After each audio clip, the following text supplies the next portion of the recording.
I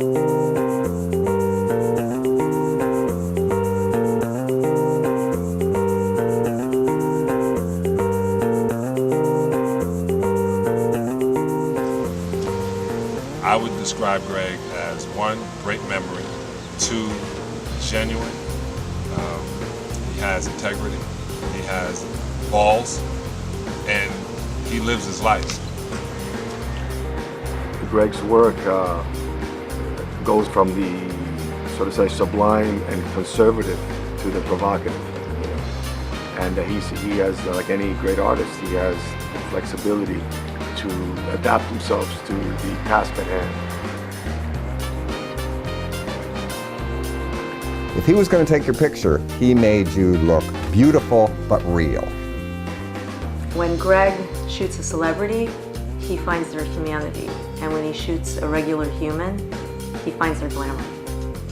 Greg made them feel at ease, I think, and got along with all types. So I learned from him really how to negotiate in Hollywood. He's one of the photographers that leads the way. I like that he does things that some people wouldn't think of. You would always see these so-called, these entertainers, these icons, and they would have to be shot by Greg.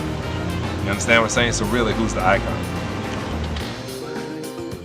He's generous, he's huge, he's brilliant, he's huge, genius.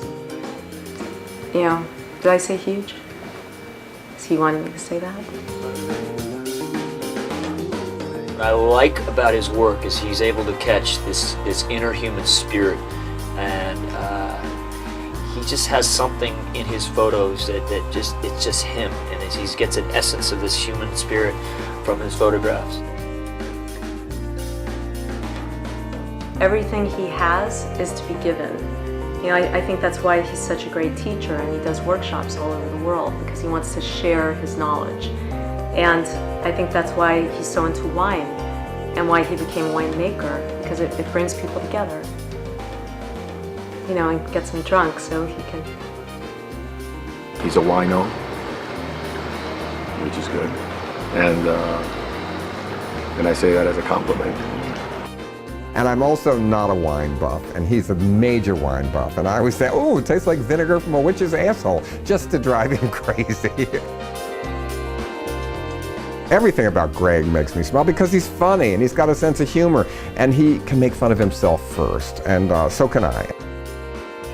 Well, in my personal life, the picture of my mustache became really, really popular. It's constantly revived. There's a postcard of it. I think he captured it. I always said, who's going to ever kiss me after looking at that? It looks like open heart surgery.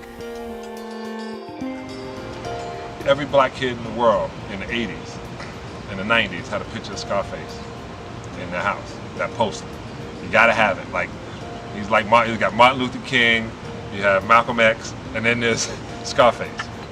It's amazing to look through all the photographs and see how he can be dead serious, sense of humor, be funny, be shocking, be everything, but they're still all beautiful. Every photograph by itself is a beautiful photograph.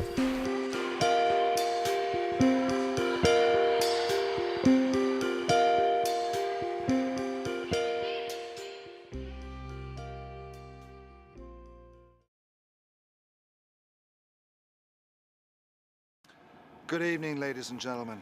I'm so proud to be with you all tonight. Well, actually, I'm here in London, but I'm so deeply honored to be part of this night for Mr. Greg Gorman, my good mate. Greg, congratulations on this most prestigious award, the Lucie Award for Photography. You have been such a big part of my life and my family's life. And of course, the day I met you, I shall never forget. And I know you remember it well, because it was the day I got James Bond. It was indeed. I'd heard about Greg Gorman. I'd seen his photographs in Rolling Stone.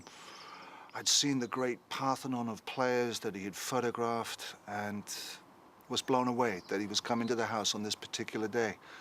And on this particular day, the phone did ring, and my agent said, well, we've done it. You got the job.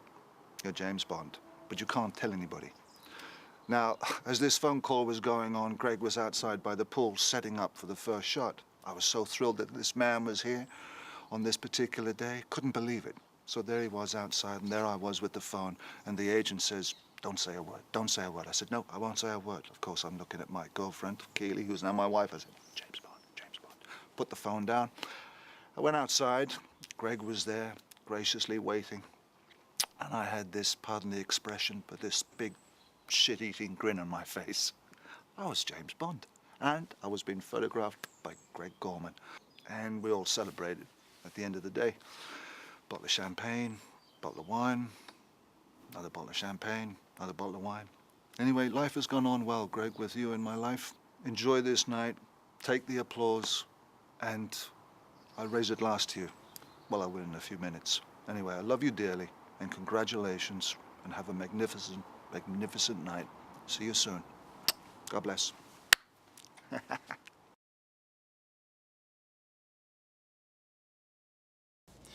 Hi Greg, it's Elton, and I really want to congratulate you on your Lucie Award tonight. I'm so sorry I can't be there in person, but I'm doing a show, and I can't be two places at once, but I wish I could be there because of all the photographers that I've known, I'm probably the closest to you because we've been friends for so long. You're a wonderful, wonderful man. You're a kind, sweet man who's given us so much for the AIDS Foundation. But you're also a great photographer, and I've had the pleasure of having my photograph taken by you many times.